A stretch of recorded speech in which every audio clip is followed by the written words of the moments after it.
大家好，我是艾玛，欢迎回到我的频道。在这里，你可以跟我一起学习地道的中文，还有了解中国文化。那我们就开始吧。这两天我这边又下雪了。上个视频当中刚刚提醒过大家，要记得春捂秋冻，先不要着急收起来厚衣服，春天要注意保暖哦。果然，这两天就又下雪了。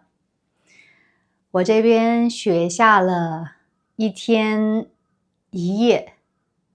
早上起来的时候，公园里、地面上、树上都有很多积雪。小朋友自然就很开心啦，在公园里嬉戏玩耍、叫喊，特别开心。但我是觉得非常冷。就下雪的那2天，开着空调，屋里都不怎么暖，那个温度怎么加热也升不上来，可能就是外边气温太低了，所以空调怎么努力也没有办法把温度升上来。下完雪的第2天，我去公园的小池塘看了一下，竟然已经结冰了。我感觉至少我住的这个地方应该已经有好几年没有见池塘里的水结过冰了。我今天路过的时候，发现冰还没有融化。每当进入到春天之后，天气慢慢暖起来，然后又突然一下降温，甚至下雪，这种情况呢，在中文里有一个词叫做倒春寒。倒就是往后退嘛，因为本身春天已经暖起来了，所以往回倒就是感觉气温又回到了冬天。那你所在的地方今年也经历了倒春寒吗？所以这个时候一定要注意保暖，否则特别容易感冒。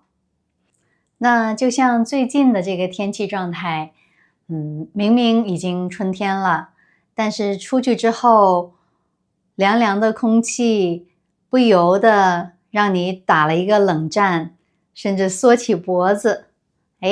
我们形容这种寒叫做春寒料峭。料峭的意思呢，它形容的冷就是带着点尖刺的那种冷。我们想象一下，就是有种像针一样锋利的那种冷的感觉，也就是在倒春寒的时候，你感受到的那种凉凉的感觉，就可以说春寒料峭。其实这个词语呢，也是从一首古诗当中来的，叫做春寒料峭吹酒醒。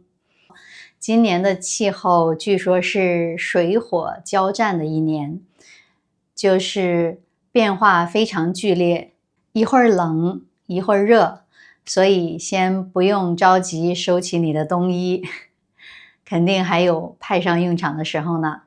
上个周末虽然下雪了，天气非常冷，其实我本来是不太想出门的，但我转念一想，周日如果在家里，可能就随便看看这看看那，一天可能就混过去了，有点太可惜了。所以我还是克服懒惰，穿好衣服就去图书馆了。结果图书馆人还真的挺多的，虽然还有空座，但是一眼望过去也全都是人。到那种环境之下，你真的就不由自主就想学习了。今天主要想跟大家聊的一个故事，就是在图书馆发生的。那在讲这个故事之前，我想问大家一个问题啊。比如说我们上班的时候坐公交车或者是坐电车，如果别人踩了你的脚一下，没有道歉，你会是什么样的心情？你完全不为所动，不受影响，还是脑子里已经演练过10000种回击他的方法了呢？大家可以先思考一下这个问题。那我接下来把在图书馆看到的一个小故事分享给大家。这个故事给我还是挺有启发的。我当天到了之后就选了一个座位就坐下了。旁边呢是一个男孩子，大约是小学生或者是初中生的模样。在旁边奋笔疾书，非常专注在写什么东西。那我坐下之后也就开始学习了。等过了不到半个小时吧，这个男孩子预约的时间应该是到了，他就起身收拾好书包就走了。他走了之后，我就习惯性的瞥了一眼他的桌子，发现桌上那个台灯他忘记关掉了。准确来说，可能也不能叫台灯吧，因为它就是装在整个这个小格子间的上方，它是一部分，所以就不太显眼。开关呢也在侧边小小的一个，可能就像一个花生米粒那么大小的开关，所以整体不太显眼。它很显然是忘记关灯了。我接下来就又扫了一眼桌子，桌子上呢有零零星星的一些橡皮屑。因为在日本很多人都喜欢用铅笔，可以修改嘛，所以写错的时候就可以擦掉，就会产生一些橡皮屑。我看这个人确定是走了，不会回来了，我就想着，那我把他的灯关掉吧。我刚要动的时候，就又来了一个女孩子，她很明显就预约了这个位置。然后我就坐在椅子上没有动。这个女孩子到了那个位置之后，她扫了一眼桌面，发现有很多橡皮屑。她没有任何犹豫，放下包就用手这样划了桌面，全部都打扫在手上，起身就去旁边的垃圾桶放进去，然后立刻回来坐好，打开书就开始学习。整个动作行云流水，没有一丝犹豫。情绪呢，很明显也没有受任何影响，看不到任何波动。我当时就悄悄瞥了一眼这个女孩子，好像也是一个初中生的模样吧，非常专注认真。但那一刻，我突然就对她充满好感。因为在每个座位的正前方都贴着图书馆的提示，提醒大家，当你用完这个座位之后，一定要把你产生的垃圾还有橡皮屑全部打扫干净，不要扔在地面上，要放到旁边的垃圾桶。写得非常清楚，因为通知的位置确实很明显，你基本一抬头就能看见。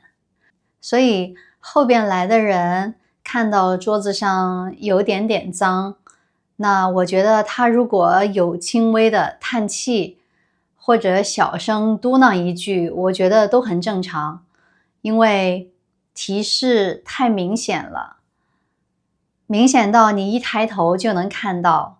所以如果在这种情况下桌子还没有收的话，大部分人都会倾向于认为前面的那个人是故意的。我当时真的是有点佩服她。这个女孩子她没有任何纠结，没有花费任何自己的精力去思考这个已经无法改变的事实了。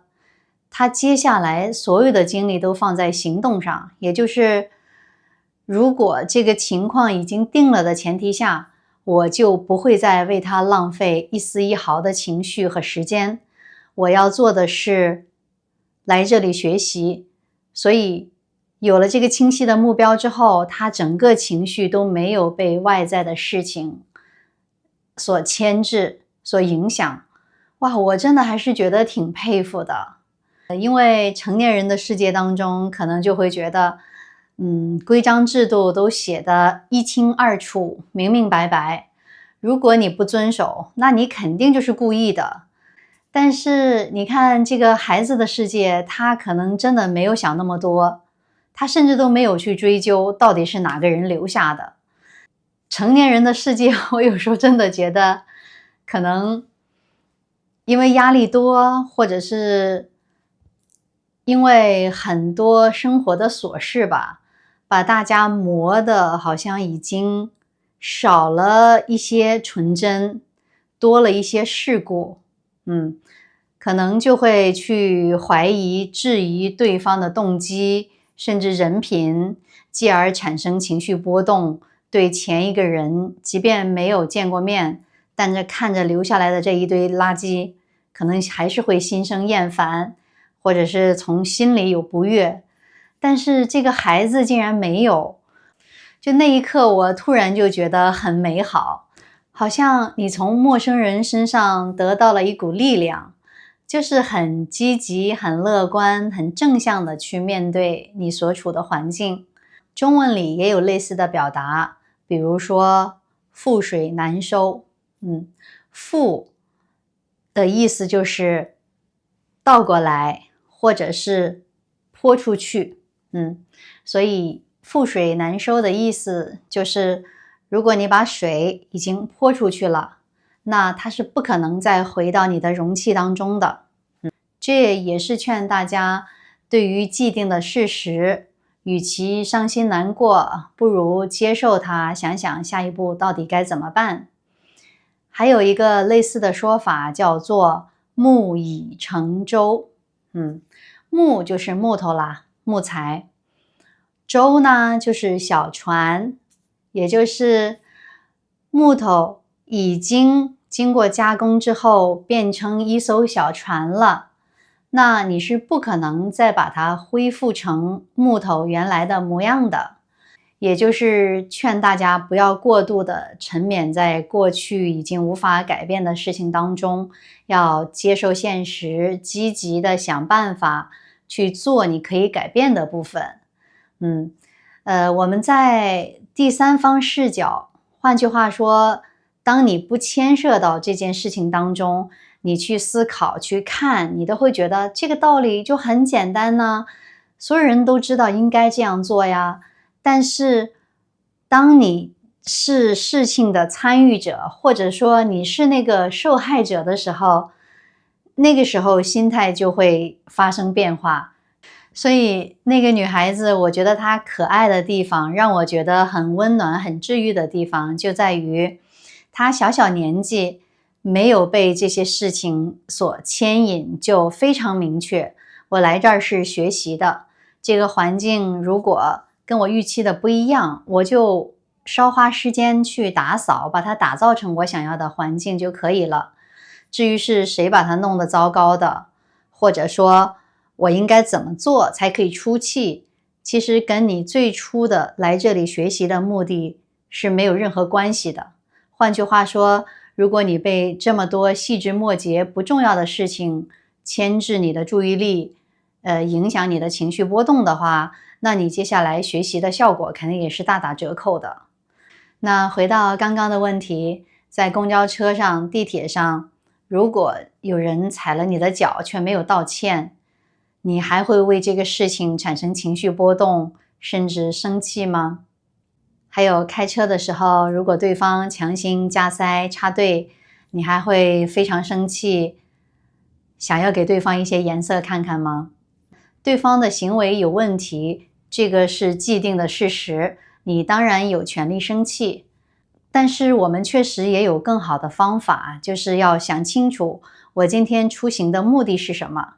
所以当你有了这个清晰的目标之后，外边的这些不期而至的小摩擦、小意外就不会牵扯你过多的精力。所以这个故事分享给大家，也希望大家在下一次遇到一些不期而至的小意外的时候，也一定要记得跳出事件以第三方视角去回看，诶，这个事情真的值得吗？或者说我今天还有没有更重要的事情？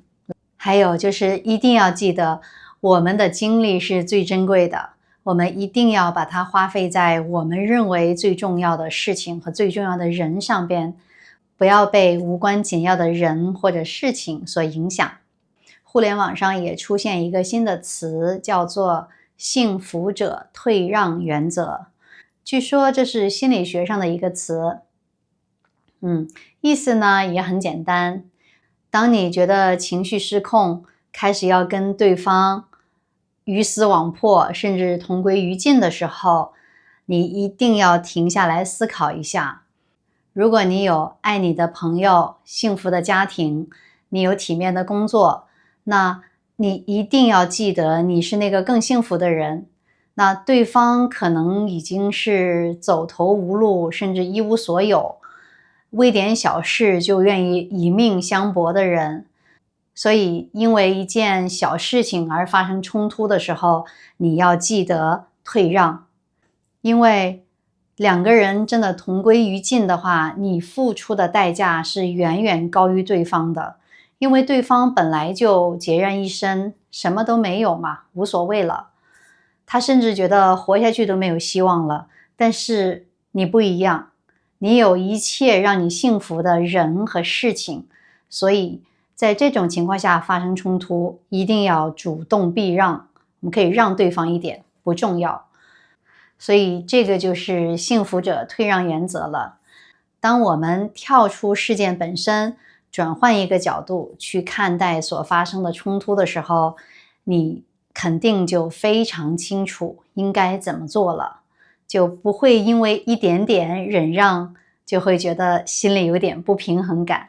相反，你会觉得心态上会有优势，你知道自己是那个更幸福的人，所以那这一次我让你了，又有什么关系呢？对吧？所以希望大家生活里都能顺顺利利、平平安安的。如果一旦发生小冲突、小意外，或者遇到一些不太讲道理的人的时候，你也一定要记得幸福者退让原则，做我们自己情绪的主人，做我们自己命运的主人。毕竟活着还真的是挺美好的，我们还有那么多美好的事情要去经历，真的不值得为一些小事情去冒风险。所以有的时候让步可不是软弱，反而是一种智慧和成全。那我们今天就先到这里吧，下次再见，拜拜。